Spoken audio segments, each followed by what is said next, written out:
మరి అంతగా మీరు అంత దిగజారిన రాజకీయాలు చేస్తున్నారే, మరి మిమ్మల్ని కన్విన్స్ చేయడం ఏం అవసరం అండి? మీరు కన్విన్స్ అయితే ఎంత, అవ్వకపోతే ఎంత?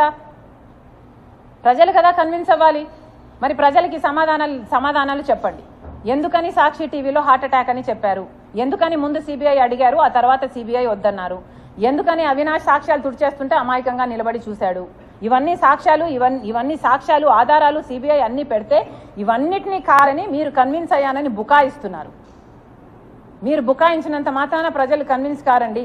ప్రజలకు కూడా దేవుడు కూడా ఒక ఇంగితం అంటూ ఇచ్చారు, అర్థం చేసుకోవాలి. జగన్మోహన్ రెడ్డి గారు విశ్వసనీయత విలువలు అని ఇంత గట్టిగా మాట్లాడుతున్నారే, మీకే గనక విశ్వసనీయత ఉంటే ఈరోజు ఎందుకని 5 సంవత్సరాల అధికారం తర్వాత కూడా మనకు ప్రత్యేక హోదా రాలేదో ప్రజలకు సమాధానం చెప్పండి. బీజేపీ పార్టీ మెడలు వంచైనా సరే నేను ప్రత్యేక హోదా తీసుకొస్తాను అని కూడా చెప్పి కదా మీరు అధికారంలో వచ్చారు. ఎందుకు మరి ప్రత్యేక హోదా ఎందుకు రాలేదు? ప్రత్యేక హోదా ఎందుకు తేలేదు? మీరు బీజేపీ మెడలు ఎందుకు వంచలేదు? ఒక్క నిజమైన ఉద్యమమైన ఈ 5 సంవత్సరాలలో ఎందుకు చేయలేదు ప్రత్యేక హోదా గురించి? మీకు నిజంగానే విశ్వసనీయత ఉంటే సమాధానం చెప్పండి.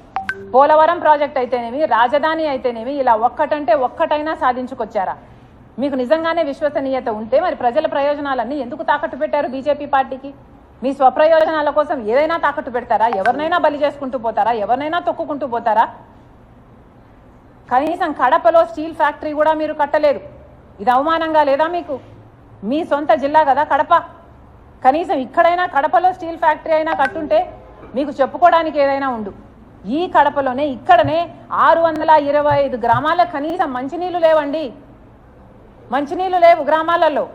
ఏం సమాధానం చెప్తాడు జగన్మోహన్ రెడ్డి గారు? ఎక్కడ పెట్టుకుంటారు మీ తలకాయ? మీకు ఆ విశ్వసనీయత గురించి మాట్లాడే హక్కు ఉంది? కనీసం ఒక్క ఎకరాకైనా అడిషనల్గా నీళ్ళు ఇచ్చింది లేదు మీరు ఇక్కడ. కనీసం రాజశేఖర్ రెడ్డి గారు జలయజ్ఞంలో 42 ప్రాజెక్టులు సొగంలో వదిలేసిపోతే అవన్నా పూర్తి చేయాలన్న కాంక్ష లేకపోయింది మీకు. కనీసం అవి కూడా చేయలేకపోయారు. మీరా రాజశేఖర్ రెడ్డి గారి ఆశయాలను నిలబెట్టేది?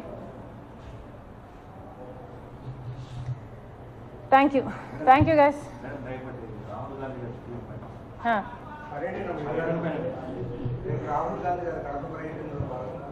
భాగంగా వస్తున్నారు.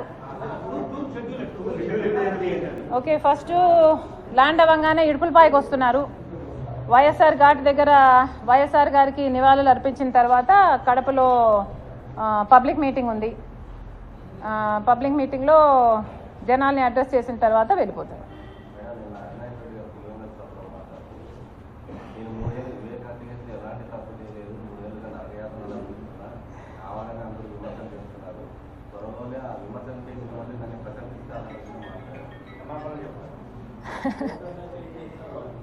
మరి ఎందుకండి సిబిఐని తప్పించుకొని తిరుగుతున్నారు? ముందు బెయిల్ ఎందుకు తెచ్చుకుంటున్నారు?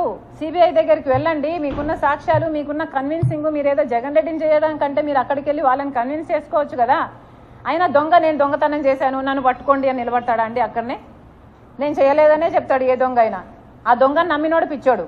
అవినాష్ రెడ్డి నేను చేయలేదని జగన్మోహన్ రెడ్డి గారు చెప్తుంటే జగన్మోహన్ రెడ్డి గారు నేను కన్విన్స్ అయ్యానంటే మరి ఎక్కడ పిచ్చోళ్ళు ఎవరు? ఇక్కడ జగన్మోహన్ రెడ్డి గారు పిచ్చోడు అనుకోవాలి.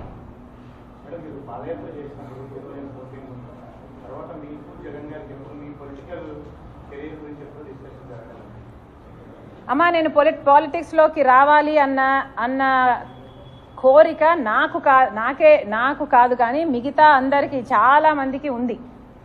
ఈ పాప పాలిటిక్స్లో షైన్ అవుతుంది, ఈ పాప నీకు బలం అవుతుంది, ఈ పాప పార్టీకి మంచిది అవుతుంది అన్న ఒపీనియన్ను జగన్మోహన్ రెడ్డి గారికి వందల సంఖ్యల్లో చేసుంటారు. అమ్మ కూడా చేసింది.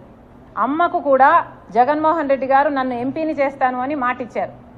తర్వాత అమ్మ అడుగుతూ వచ్చింది తప్ప ఎంపీని చెయ్యి అని నేను ఒక్క రోజు కూడా జగన్మోహన్ రెడ్డి గారిని నాకు ఈ పదవి ఇమ్మనని కానీ నాకు ఈ పోస్టు అని కానీ నేను ఒక్క రోజు కూడా నా నోరు తెరిచి అడిగిన పాపాన పోలేదు. ఎందుకంటే నాకు తెలుసు ఆయనకి ఇష్టం లేదు అని. ఏదైనా అన్నకి ఇష్టం లేదులే, అన్నకు వదిలేద్దాంలే, అన్న అడిగాడు చేద్దాంలే, అన్న కోసంలే, అన్న అని పిచ్చి పట్టిన దాని మాదిరి నేను చేశాను. దానికి ఈరోజు అనుభవిస్తున్నాను. అమ్మ చెప్పినప్పుడు కాదండి, అమ్మకి మాట ఇచ్చింది ఆయనే. అదే కదా ఆవిడ అడిగేది. మాట ఇచ్చావు కదా నిలబెట్టుకో అని ఆవిడ అడుగుతుంది. ఇంకొద్దులేమ్మా ఇవన్నీ అనవసరం. Thank you guys, thank you.